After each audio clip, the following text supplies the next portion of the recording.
Yeah, we in some deep doo-doo over there in Iran, all because Trump didn't read his intelligence briefings.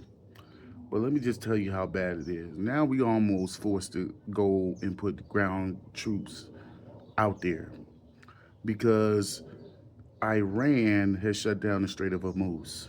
And now we need to get it back open. So before we even shot a shot off, there was nothing going on at the Strait of Hormuz. Everything was good.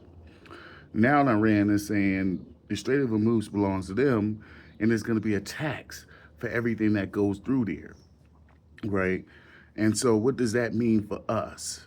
So that's what you hear now. You hear Trump say, "Well, we got to go, and our mission is to open up the Strait of Hormuz." But the Strait of Hormuz wasn't closed. There was nothing wrong with it.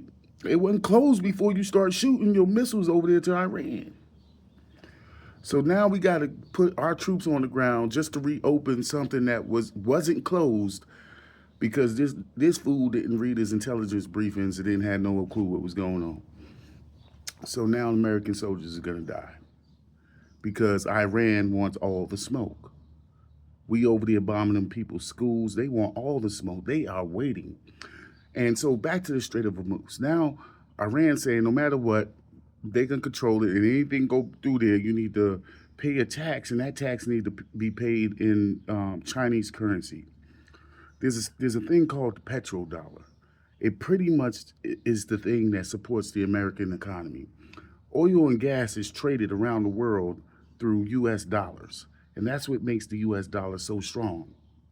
But now the Iranians are saying, hey, anybody that wants to get oil and gas through the Strait of Hormuz needs to pay a tax, and they need to pay that tax in Chinese currency, which significantly reduces the power of the US dollar. It can collapse our whole economy because our economy is based on this thing called the petrodollar. Countries around the world trading and having to hold US currency in order to buy fuel.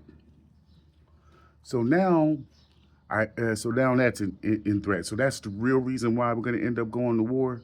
I mean, putting soldiers on the ground is because we need to capture the Strait of Hormuz so we can ensure the world stays on the petrodollar.